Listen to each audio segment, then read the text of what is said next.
Okay, let's go from verse number 40 over. Vayom Hashem al Moshe. Koid kol b'chol zachol lifnei Yisrael mibein chodesh v'malo. V'sais mispah shmoisam. So what do you got to do? You got to count all the firstborn males. So we went through all of this, right? You got to go from the from 30 days upwards. Why is that? Because then they're viable, right? Less than 30 days doesn't count. And this is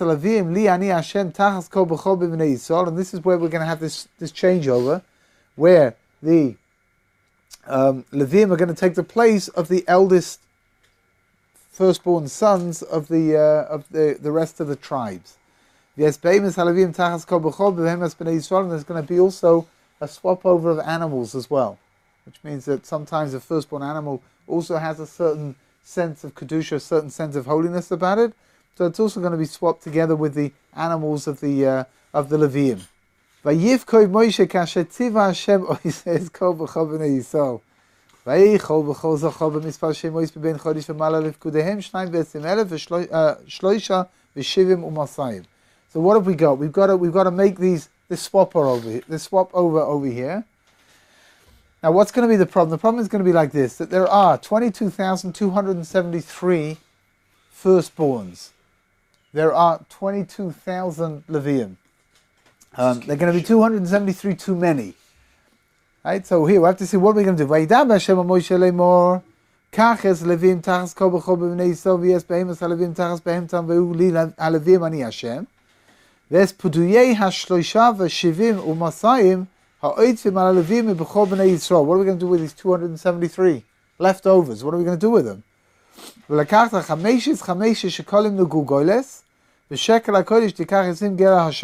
happen is like this. There's going to be 22,000 of these firstborn are going to be swapped directly with the Levium. That's okay, right? That's easy. But there are going to be 273 that now have to be redeemed. So they're going to be redeemed for 5 shekels.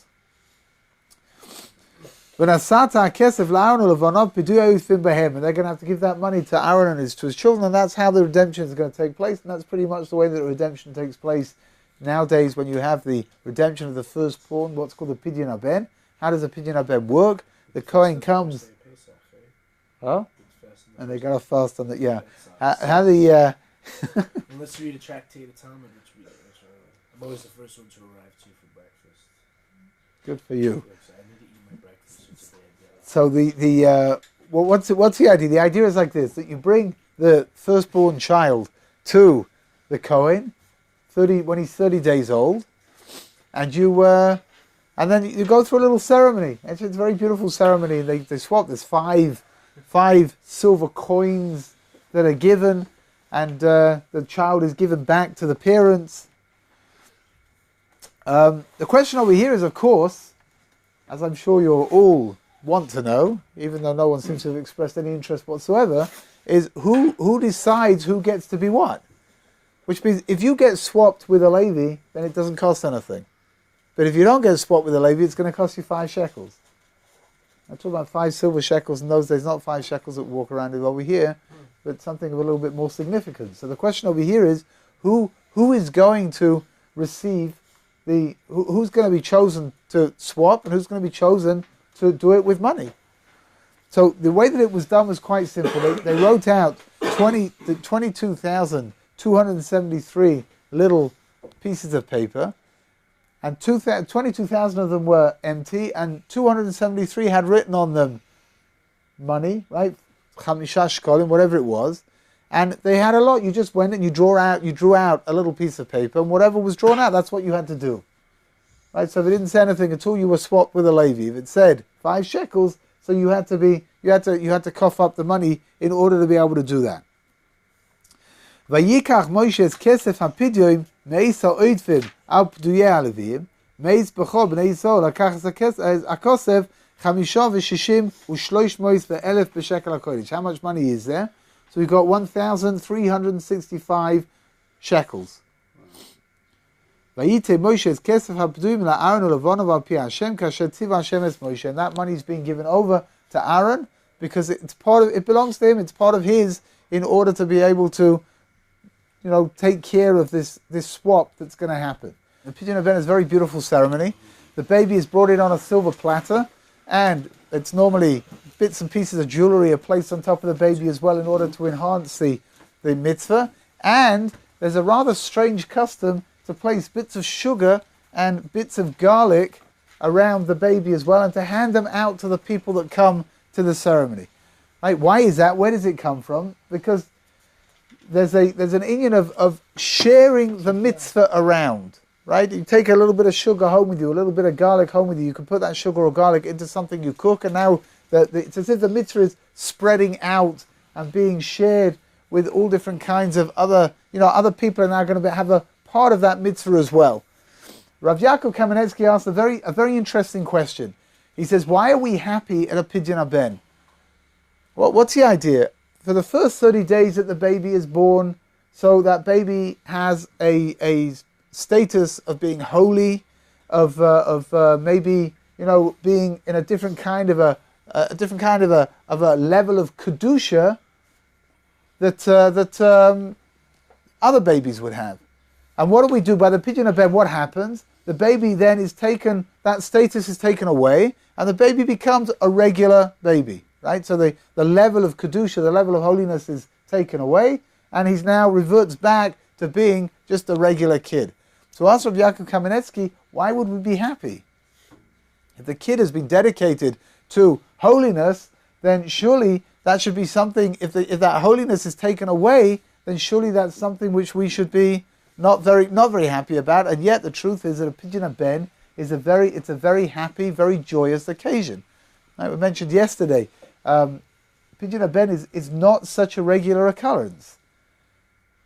Right, why is that? Because first of all, if either the father or the mother is a Kohen or a Levi, there's no Pidyon Haben.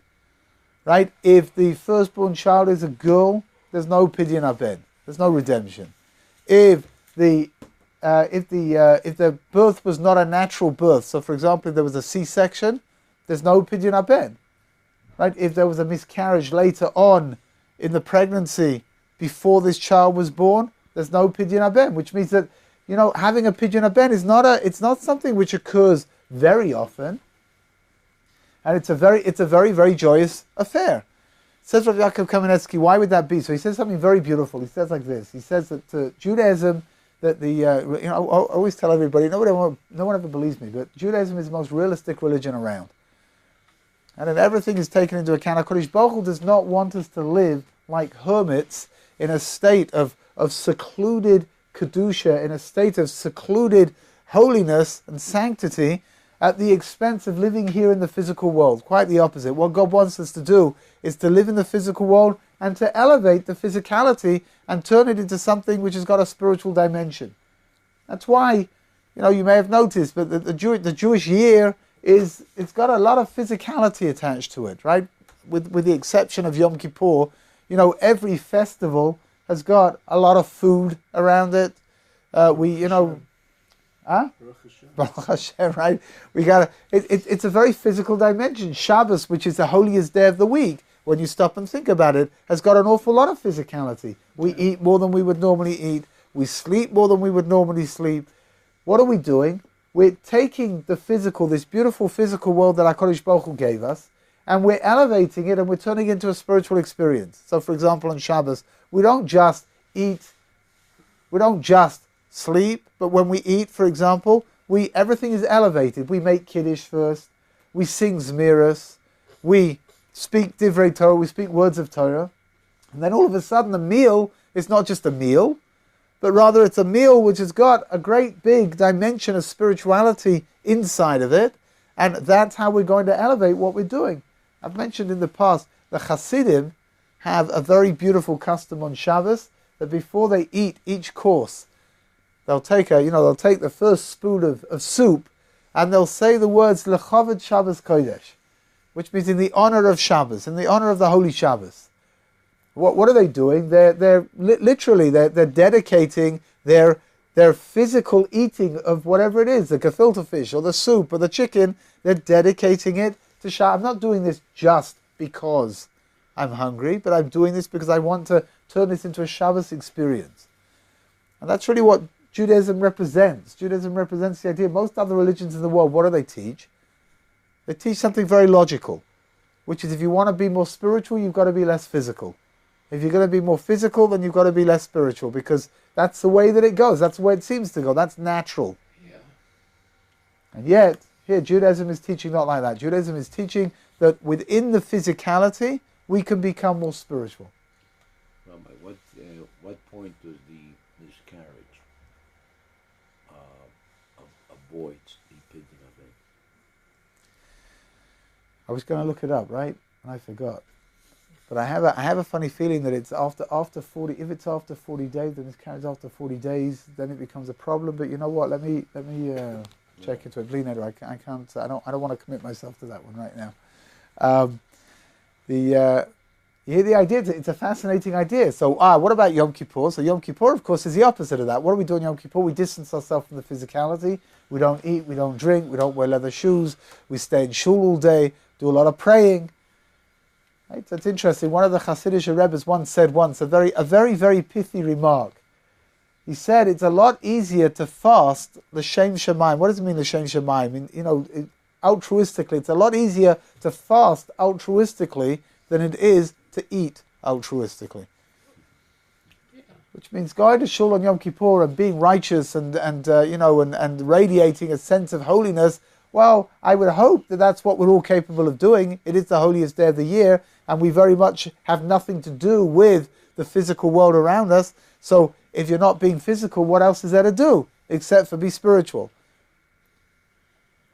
It's a lot more difficult, though, to live within the physical and to turn the physical into something which is going to have a spiritual dimension to it. That's a lot harder to do. Boy.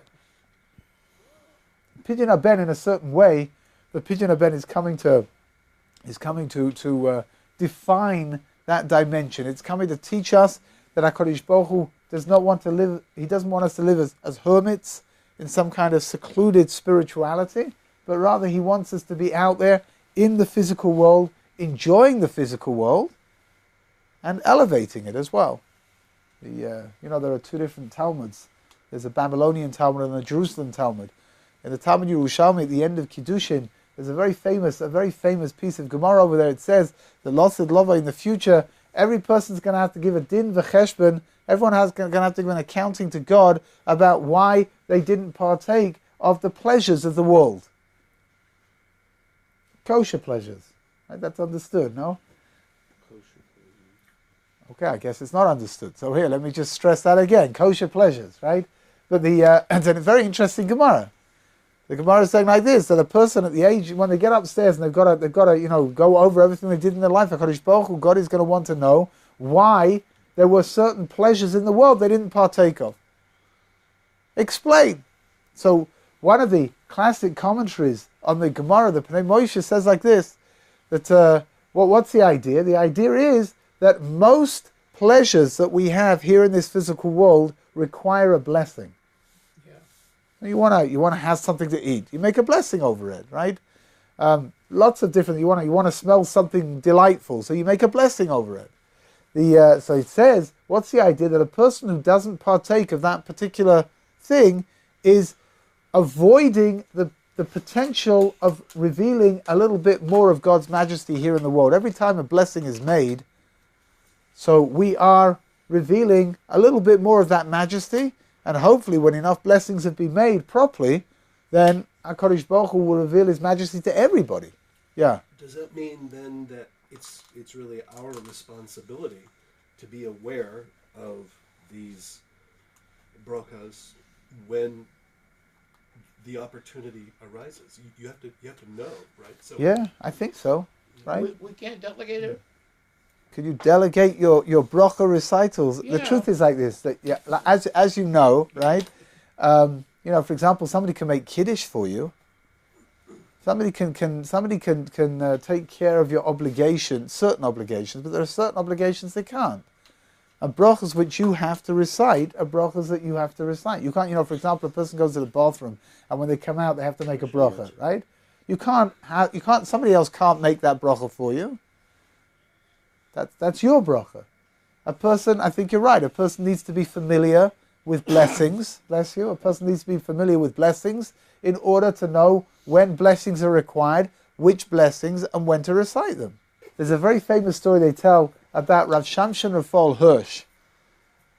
Rav of Frankfurt in Main, the bastion of the Yeki, the Yeki approach to Judaism, and once Rav Hirsch asked his Talmidim to take him to the Alps. Very out of character. Rav Hirsch wasn't renowned for being a great trekker, and he asked to be taken to the Alps, and they took him to the Alps, and he stood there for whatever, half an hour or something, and then he said, "Okay, take me home." So they took him home, bless you. And on the way home, one of his Talmidim, one of his students, says to him, "Rebbe, why did we do that?" So Rav Hirsch said the most incredible thing. He says, "Listen," he says, "when I get upstairs at the age of 120, God is going to say to me, Shamshin, did you go admire my Alps, my beautiful Alps? Did you do that?" And I want to be able to say, yes, I did. Yeah. Through the physical world, we can see God, right? We can attach ourselves to God. That's what the physical world is here for. We just have to open our eyes properly and take a look. And that's why there's a concept of the Pidyon Haben. No, God wants us to live within the physicality, to enjoy the physicality, and to elevate ourselves from the physicality as well. So if we've already gone off on a little bit of a tangent, I'll tell you another beautiful idea they tell over in the name of the Chidushei Arim, the first Ger Rebbe, who said like this. You know that the name, you're supposed to eat 3 meals on Shabbos. And the name for the third meal is Shalosh Su'udot. Now in Hebrew we call it Su'udah Shlishit. Su'udah Shlishit means a third meal. Shalosh Su'udot means 3 meals. So the Chidushei Arim asks a simple question. He says, why would we call it, grammatically it doesn't sound right. Why would we call the meal Shalosh Su'udot? Well, it's not 3 meals, it's the third meal. So he explains something fantastic. He says like this, that it's true that on Friday night when we eat the first meal, we're eating it in order to honor Shabbat, that's for sure. But we also happen to be hungry. So maybe it's, maybe we've got a little bit of subjectivity over here. He says when we come to eat the second meal on Shabbos morning, it's the same thing. Of course we're eating the meal in order to honor Shabbos. But we also happen to be hungry, which means that we've got a vested interest in eating this meal. He says the third meal that we eat in the afternoon, especially in the winter when there's a very limited amount of time to be able to get it eaten, no one's eating it because they're hungry. Why are you eating it? You're eating it because HaKadosh Baruch Hu told you that's what he wants you to do, to eat 3 meals on Shabbos. It's interesting. It says the Chidushei Arim that when a person comes to eat the third meal, retroactively he's eating that meal for the right only for the right reasons, and retroactively it will include the other 2 meals as well. And he says that's why it's called Shalosh Su'udot, because it's 3 meals wrapped up into one. The spiritual dimensions of the 3 meals are wrapped up into one. It's a very beautiful idea, it really is. Which means that we have to learn how to take the physical, enjoy the physical, and yet to elevate it and turn it into a spiritual dimension as well. But the concept is with the first 2 meals also. To try, right? But what's the problem? The problem is, though, that because you're hungry, so it's not 100%, you're not doing it 100% what's called l'shem shamayim. The third meal, that's going to be 100% l'shem shamayim. But there are people who say they eat so they can make a bracha. Yeah, that's a beautiful idea. Brachas you gotta say anyway. Tzaddikim who, because I'm hungry. right here. So it says like this: tzaddikim eat in order to make a bracha, and other people make a bracha in order to eat. I make the bracha in order to Yeah, you see, it's interesting, right? To the outside world, it looks exactly the same. It looks like there's no difference between the two, right? Both people pick up an apple, and both people make a bracha, and both people eat. But the difference is on the emphasis, right? Why are you doing this? So one person's doing it because if he eats the apple, it's an opportunity to make a blessing and to reveal a little bit more of God's majesty in the world. The other person's making the bracha because that's what you have to do in order to be able to eat. But an individual spiritually is there already, right after the Mincha Shabbos. You're still not, but once you start Kabbalah Shabbos, you really start no matter whether you're hungry. You're not Yeah. Kabbalah Shabbos, interesting. Kabbalah Shabbos is designed, maybe one day we can talk about it at greater length, but Kabbalah Shabbat is designed to leave the physical week behind. I think a lot of people feel that way. In Mitzvah Hashem, we should all feel like that. It's fantastic. No, it's fantastic for sure. Feel like once you have, boom, it's... There are 6 chapters of Tehillim that are recited before we sing Lecha Doidi on Kabbalat Shabbat. And each one represents one of the days of the week, and each one is a method of trying to release the physical dimension of the day of the week and to retain the spiritual dimension in order to be able to move into Shabbos in the right way. Which means that Shabbos is something of tremendous significance. It really is. The Ran, Rabbeinu Nissim, one of the classic commentaries on the Gemara, says like this: what's the last thing a person does on Erev Shabbos? Scramble. Post-scramble. What's the last thing you do? You light the Shabbos candles, right? The last action that's done before Shabbos, right? On Erev Shabbos is to light the Shabbos candles. Says the Chidush Aaron, the most fantastic idea. He says that the candles represent the physicality, right? A candle's a piece of wax. The fire represents the spirituality. When you set fire to you light those Shabbos candles, what are you doing? You're trying to transfer the physicality of the week into the spiritual domain, turning it into a spiritual dimension. Of course, everybody here understands, again, that's the function of Judaism, no? That without the candle, there's no fire, there's no flame. You need the physical fuel in order for the flame to be. And without the flame, there's not much point in having the candle. Which means that they need each other in order to exist properly. They need each other. In order for us to have the spirituality of Shabbos, we have to have the physicality of the week, otherwise it's not going to work. Yeah. The Luch mention, is that the Raisa or the Rabban? No, it's the Rabban. The truth is, it's a decree that was decreed by Ezra. The idea of lighting Shabbos candles, and it's certainly not a D'oraisa, no. So here, let's go on. What have we got over here? Next, Vayidab Hashem Moshe on page 744. Vayidab Hashem Moshe vel Aaron lemor. Nesois roish b'nei kahas mitoich b'nei Levi. So now, what's going on? What's going to happen is like this. HaKadosh Baruch Hu is now defining what each group inside of the Leviim, what each group have to do in order to be able to fulfill their task. So we're starting with kahas. It's interesting, right? Kahas. If you go back, how did it work? The sons of Levi were Gershon, Kahas, and Merari. Why are we starting with Kahas and we're not starting with Gershon? It's Hashem, we'll see. We'll also see something very, very, very interesting over here. If you just flip over the page momentarily, and you'll see that page 746, that's the end of the Parsha. We would have thought that the Parsha would have the tasks of all 3 of these families, and yet what happens? We're given the first task, the first family of Kahas, and then only next week are we going to start off with the task of Gershon and Merari. Right, why would that be? We'll come back to it in Mitzvah Hashem. Nasois roish b'nei Kahas mitoich b'nei Levi mishpachazam v'veis avosam mibein 30 shana v'mala ad bein 50 shana kol balat tzava la'asais melacha b'oil moed. The Leviim, anybody here a Levi? Do we have a Levi in the house? No, but I'm a Kohen. The Leviim, they didn't work they worked from between the ages of 30 and 50 inside of the temple. What did the Leviim do? They did 2 things. The Leviim were famous for their beautiful voices, their musical abilities. So they would play musical instruments and sing. And the other thing that they did was that they were the guards, the honor guard around the temple.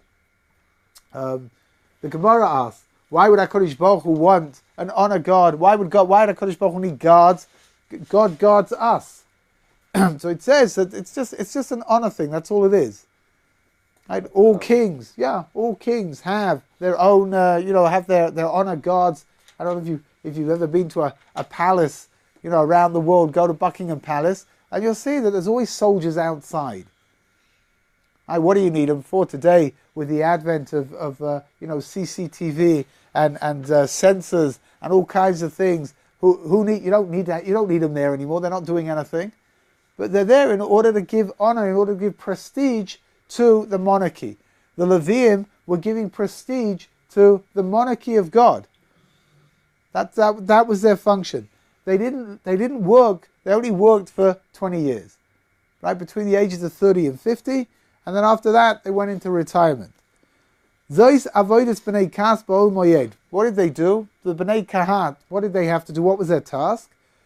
They took care of the Kodesh HaKadoshim.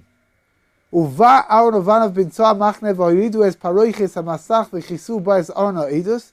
So they had to take care of the holy ark, right?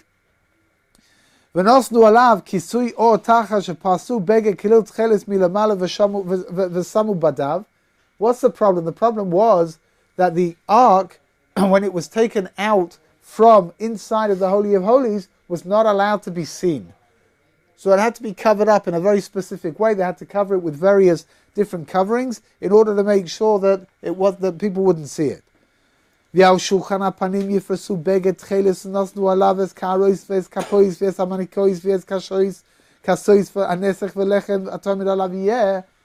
not only that, but they had to carry also the table.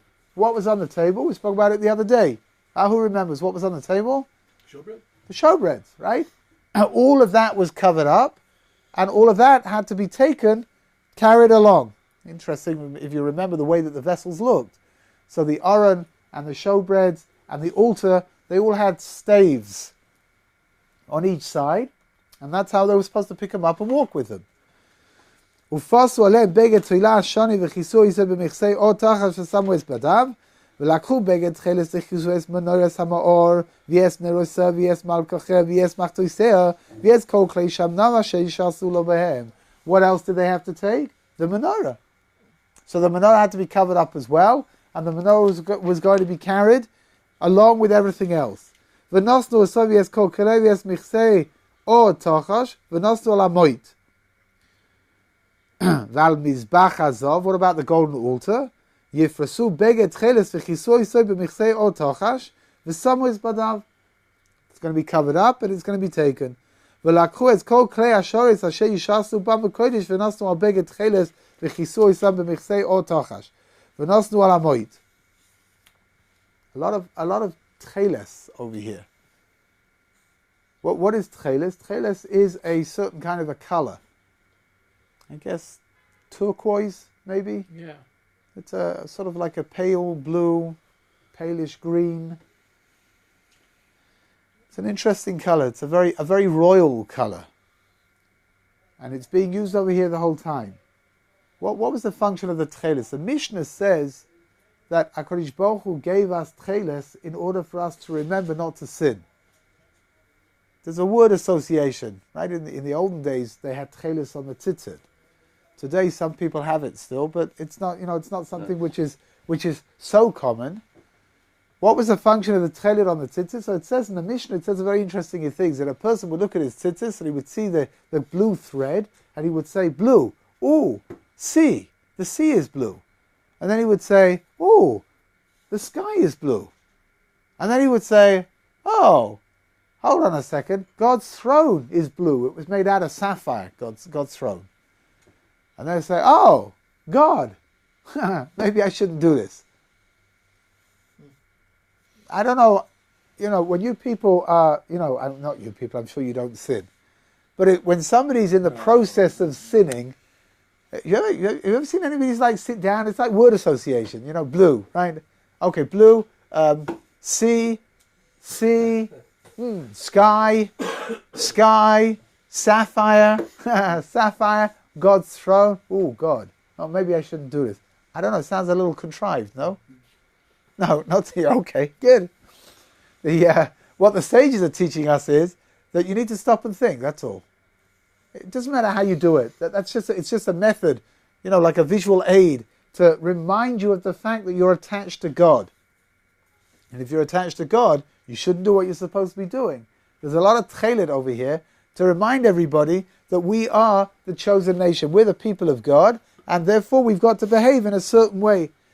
V'dishnu es hamizbeach u'pasu olav beged agomon v'nosnu olav es kol kilav asher yishasu olav behem v'es hamachtois v'es hamazlagois v'es hayayin v'es hamizrakois kol klei hamizbeach. It's interesting that not only, it's not only the big pieces, the big utensils that are considered to be holy, but everything that was used in order to make the utensil work were considered to be holy as well. And they all had to be taken care of, they all had to be looked after, and they have to be carried around. The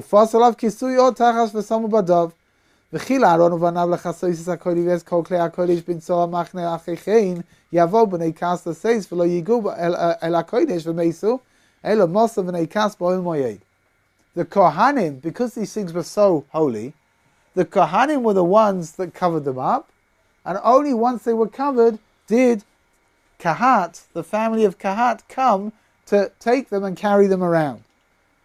Ufkudas Elazar ben Aaron HaKohen shemen ha'ma'or v'ktoris hasamim u'minchas ha'tomim v'shemen ha'mishcha v'kudas kol ha'mishkan v'chol asher boi b'kodesh u'v'kelov. And Elazar, the son of Aaron, he carried a lot of stuff. He carried the oil and the spices and the meal offering. Right? He's carrying all of this stuff with him wherever he goes. As the Gemara says, this was very heavy stuff, and that's what he had to take with him. But for him, it didn't have any weight because it's all holy, and he's holy as well, so he can carry it without a problem. And then it says like this: Vayidaber Hashem al Moshe v'Aaron lemor. Al tachrisu es shevet mishpachois hakasim mitoich haLevim. That what does that mean? Don't let the family of Kahas be cut off from all the other Levim. Well, what's the problem? The problem is like this: because they're carrying the holiest utensils and the holiest vessels, so they have to be super careful, because if not, what's going to happen to them? They're going to die, like we spoke about the other day. So here, HaKadosh Baruch Hu is explaining that the Kohanim have to be very careful with what they do in order to make sure that Kahat, the family of Kahat, won't be cut off, right, from not doing things properly. God is saying like this, that if the Kohanim take care of what needs to be taken care of properly, then that will ensure that the Levium will stay alive. Aaron uvanav yavo v'samu isam ish alav oidasoi v'amasoi v'lo yavo lirois kavares hakodesh v'meisu. And they shouldn't come and see, the Levium shouldn't see the vessels in the state, certainly not the Aron, they shouldn't see it at all, and they shouldn't see these things being packed up and being covered up, but rather they should come once it's all been taken care of, and they should then they can carry and they can take it with them. We've got to the end of the Parsha, Baruch Hashem. I think just with the few minutes that we've got left over here, there's just something I'd like to show you, something very beautiful from the Haftorah that's read in this week's Parsha. You're familiar with where the Haftorah comes from? The idea of the Haftorah. The Greeks decreed, well, it's page 1180, but the Greeks decreed that the Jews were not allowed to read from the Torah at all. So what did they do? The rabbis came along and they said, okay, what we'll do is each week we'll read something normally from the prophets, and that will have some kind of a reference to whatever was supposed to have been read that week in the Torah. That's where the Haftorah comes from. When we were once again allowed to read from the Torah, so the custom of reading from the Haftorah remained intact, and that's why we first read from the Torah, we read the Torah portion, and then afterwards we read from the Haftorah. This week's Haftorah comes from Hosea. It's very beautiful, it's got very uplifting ideas, but I want to go right to the end. See something quite strange over here. The very last verse, in verse number 21 and 22, it says like this: Ve'erastich li la'olam. HaKadosh Baruch Hu says that you should. I see Rabbi Scroll has not. I don't think that the translation over here does justice to the words. Ve'erastich li la'olam. You should be betrothed to me forever. Ve'erastich li b'tzedek u'v'mishpat u'v'chesed u'v'rachamim. You should be betrothed to me with righteousness and justice and kindness and mercy. ve'erastichli be'emuna, and you will be betrothed to me with emuna, with faith. Ve'yadat es Hashem, and you'll know God.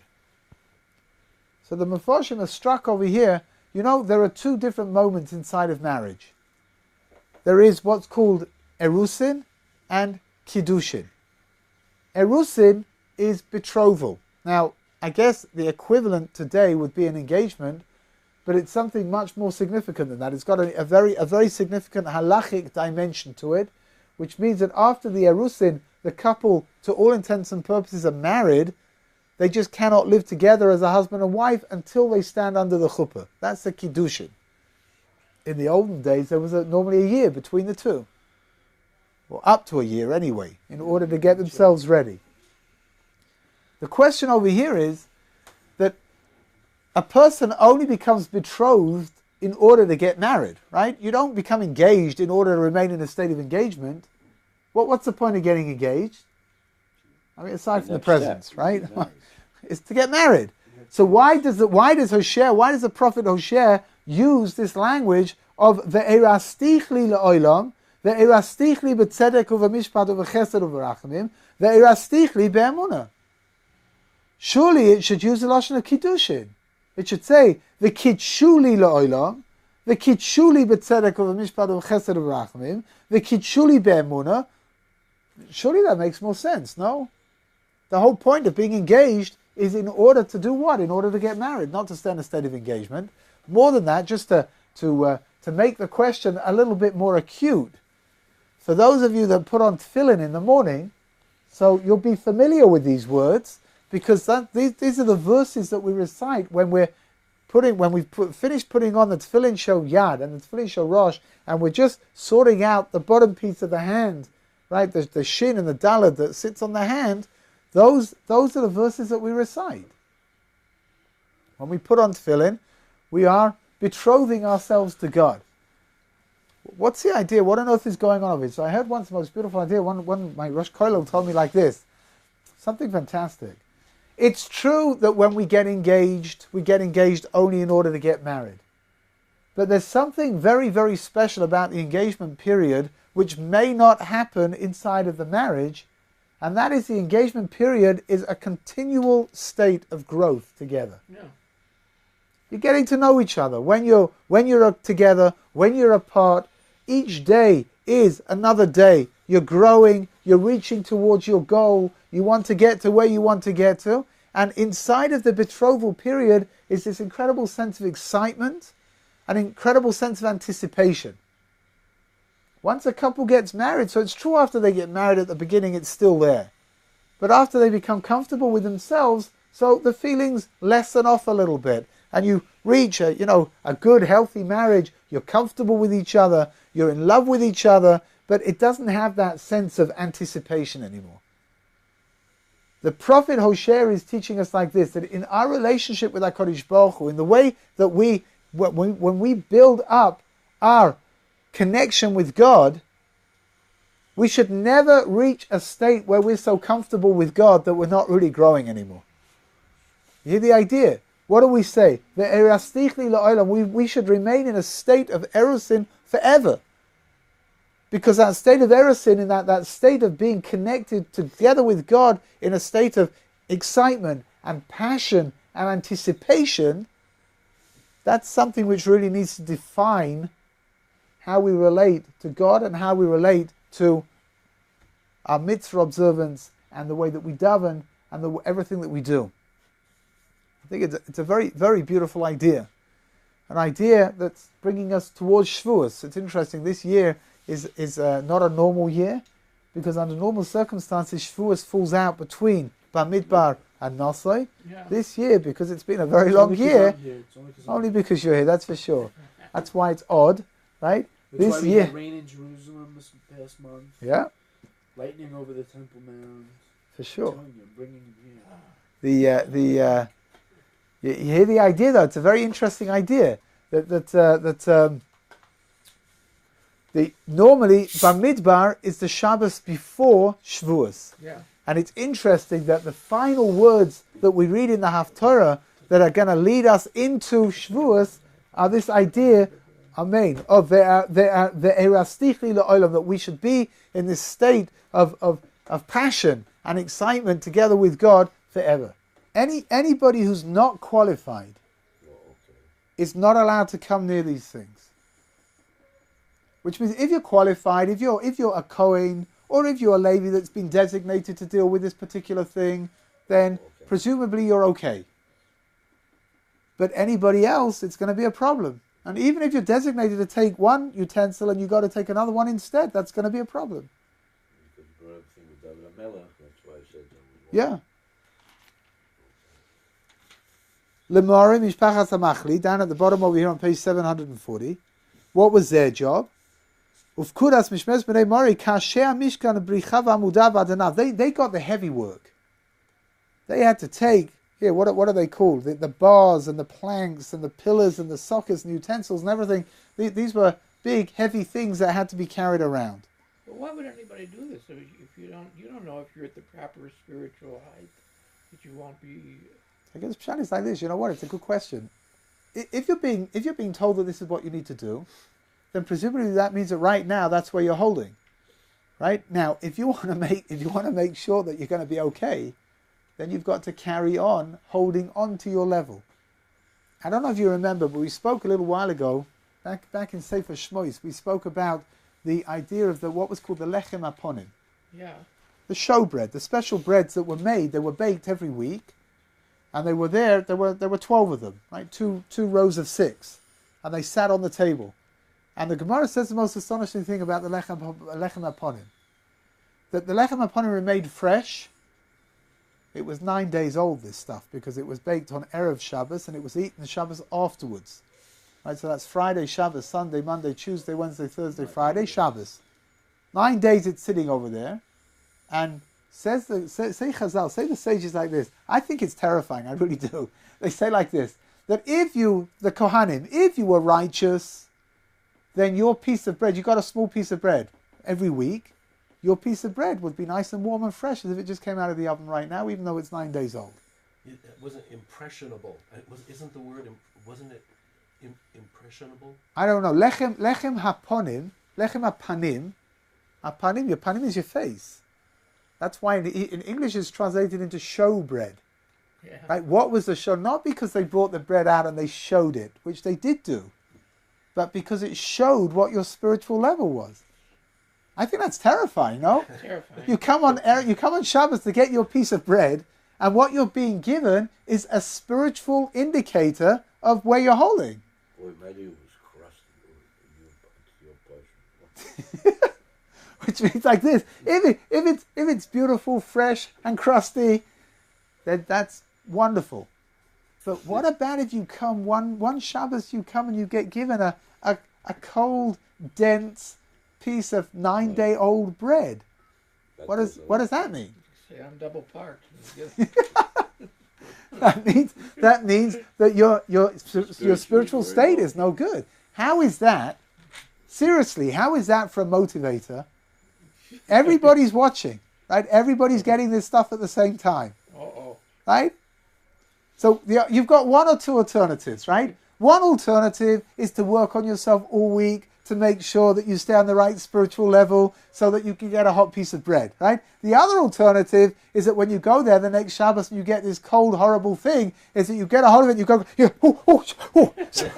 this is so hot, right? In the hope that everyone's going to say, wow, this guy's a real tzaddik. True, this guy's really righteous.